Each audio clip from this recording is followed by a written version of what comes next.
I'm Sam Feingold. I'm going to talk about thinking small to solve big problems. We faced many global challenges in 2020, from COVID-19 to wildfires, the canceled Tokyo Olympics, murder hornets, ongoing global warming, and the horrific death of George Floyd. It is easy to become overwhelmed. After all, these are big issues.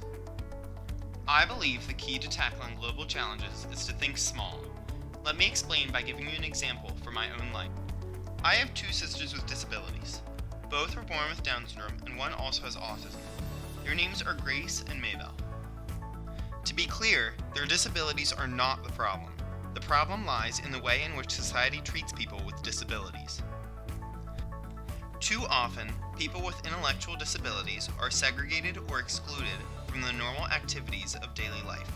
It starts in schools, where they are typically separated into special education classrooms with low expectations and standards. And it continues throughout life. The vast majority of adults with disabilities are unemployed or underemployed, live in segregated settings, and have limited access to social life. It is not a bright future, and this is a big problem.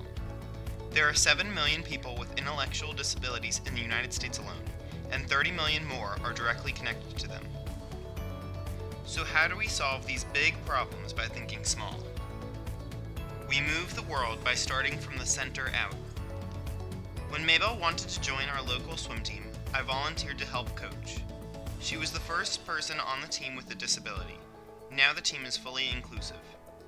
With that success, I took a job at Brighton Swim Academy, and I work with kids who have disabilities. I also volunteered at Move, Groove, and Get Active, an organization with a mission to support people with autism.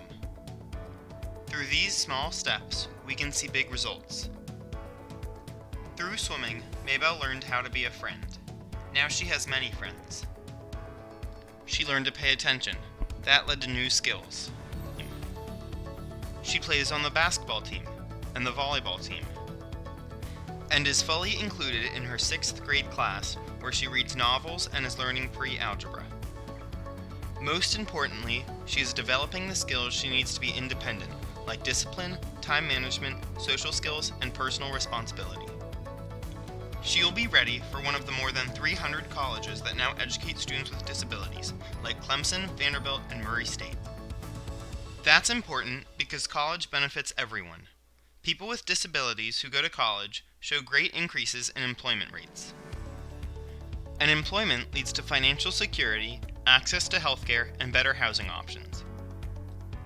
So people with disabilities can lead rich, meaningful lives.